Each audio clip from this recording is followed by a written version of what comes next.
J'ai peur. J'ai peur de ne pas y arriver, j'ai peur de ne pas réussir. J'ai peur d'entamer une nouvelle relation amoureuse parce que j'ai connu que des relations toxiques.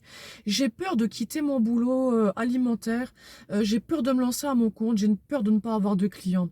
J'ai peur de recommencer des relations sexuelles parce que j'ai vécu de l'abus et de la violence. J'ai peur de retourner à l'école. J'ai peur de retourner à la fac.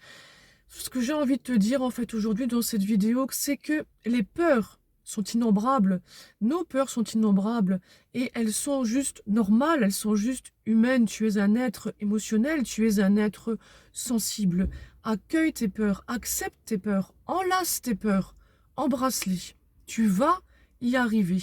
Il y a une phrase de Jean-Jacques Goldman que j'aime beaucoup, c'est « Si tu as la force et la foi, l'or est à portée de tes doigts ».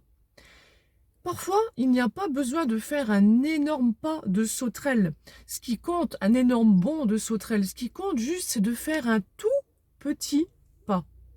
Chaque jour, tu fais des petits pas. Et ensuite, tu te laisses porter. J'ai aussi envie de te dire, tu sais, il n'y a pas de hasard. Si tu te retrouves dans cette situation, il n'y a pas de hasard.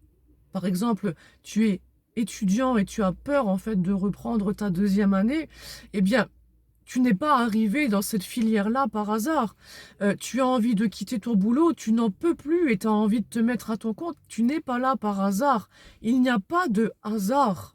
Fais confiance aussi en ton chemin et en la vie qui t'a mené à cet endroit précis.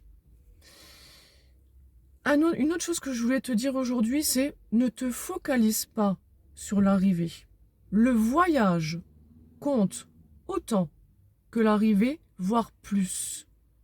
Le voyage va te permettre de mobiliser toutes tes forces, toutes tes ressources, toute ton énergie. Tu vas déployer des efforts et bien souvent, tu vas dépasser tes peurs. Et c'est ça qui compte. Ce qui compte en fait, c'est que tu ne seras pas resté inactive ou inactif. Ce qui compte, c'est que tu auras fait de ton mieux. Et tu verras, d'ici quelques temps, on en reparlera. Tu seras fier de toi. Je t'embrasse.